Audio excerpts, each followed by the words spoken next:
called and talked to him and everything, and we were meeting him to view the place. Gerald Williams says he didn't misunderstand when he and his Caucasian wife went to the Morgan Mobile Home Park back in March of 2007. And when we got there, well, he seen my wife first.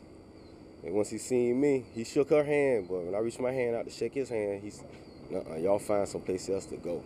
So, yeah, I was shocked. I thought, this ain't the 70s and 50s and stuff, so, but some people are like that.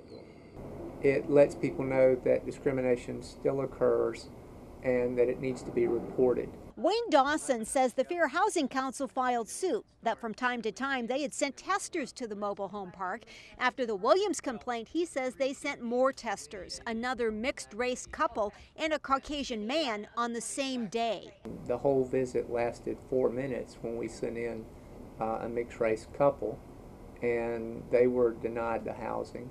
And then when we sent in a Caucasian male, he was told that indeed there was a unit available, and was even given a call back, and Mr. Morgan asked him to please rent.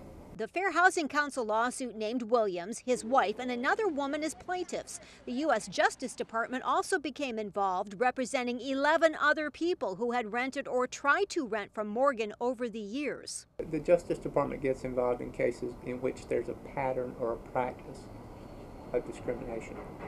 And we found that some of the discriminatory conduct had gone on over a long period of time.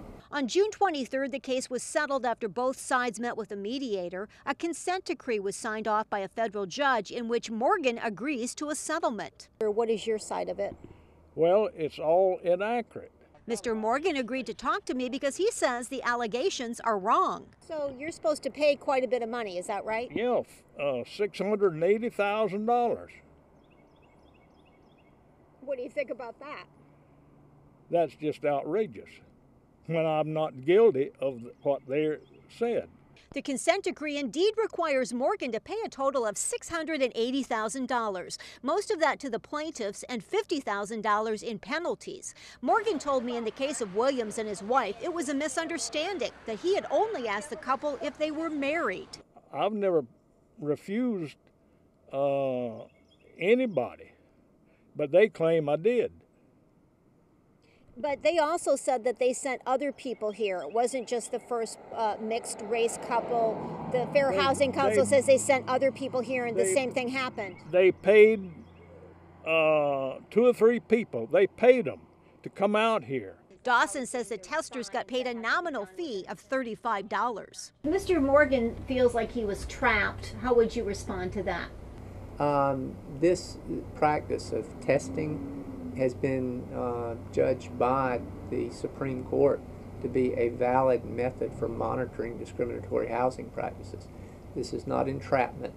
Our testers don't go to find something that doesn't exist. Morgan says he agreed to the settlement because this has been hanging over his head for 3 years. If these people came back to you, would you say you were sorry, or you say you didn't do anything? I didn't do anything.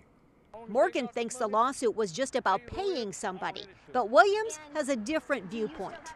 It wasn't for the money. It was just stopping, basically. Prevent anyone else going through what me and my wife went through.